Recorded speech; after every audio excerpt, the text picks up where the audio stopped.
गॅसचा तुटवडा जो आहे तो सर्वच ठिकाणी जाणवतो आणि त्यामुळे आता जे छोटे हॉटेल व्यावसायिक आहेत त्यांनी आपली हॉटेले जे आहेत ती बंद करायला सुरुवात केलेली आहे। आपण आता आहोत सोलापुरातील डॉक्टर बाबासाहेब आंबेडकर चौकामध्ये आणि या ठिकाणी बरेच हॉटेल्स जे आहेत त्या ठिकाणी छोटे हॉटेल्स विशेषतः अधिक प्रमाणात आहेत। मात्र गॅसच्या तुटवड्यामुळे आता हे हॉटेल्स जे आहेत ते आता बंद झालेले आपल्याला पाहायला मिळत आहेत। हॉटेलला अक्षरशः टाळं लावण्याची वेळ जी आहे ती या छोट्या व्यावसायिकांवर आलेली आहे।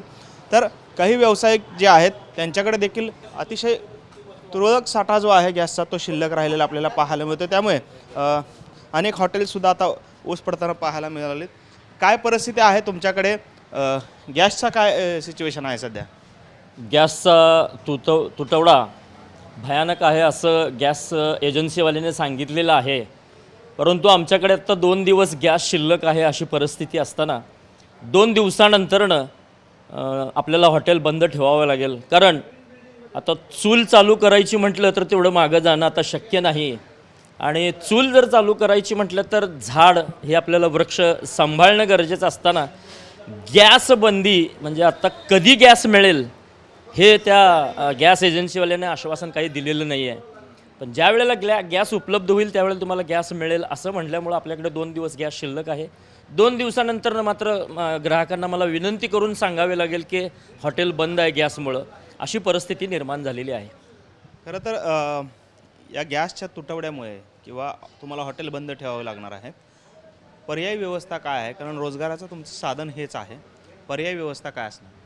पर्यायी व्यवस्था काय सर, आता सर्व प्रकारचे व्यवसाय करतो म्हणून इथं टिकलो। आज जवळपास आपण 35 ते 40 वर्ष झाली इथे व्यवसाय करतो।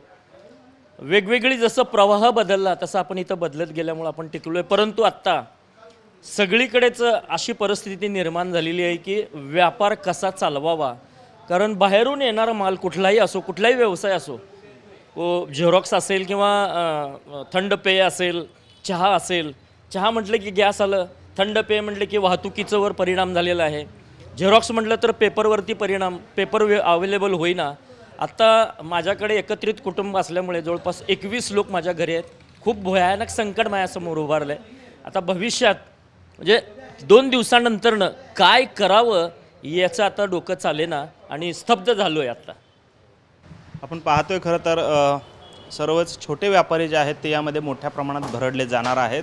कारण आता अनेकांनी आपली हॉटेल्स जे आहेत ते छोटे हॉटेल्स आहेत ते बंद ठेवलेले आहेत, तर काही जणांकडे केवळ 1 ते 2 दिवसांचा साठा शिल्लक राहिलेला आहे। त्यामुळे भविष्यात नक्की करायचं काय, घरातली तोंड कशा पद्धतीनं त्यांच्या पोटात अन्नाचा दाना द्यायचा, हा देखील प्रश्न या सर्वच छोट्या व्यावसायिकांच्या समोर आवासून उभा राहिलेला आपल्याला पाहायला मिळतो।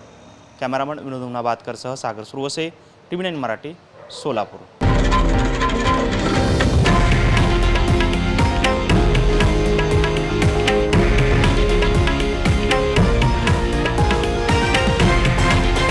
हे आहे देशातील नंबर 1 न्यूज नेटवर्क आणि आपण पाहत आहात TV9 मराठी, एकमेव।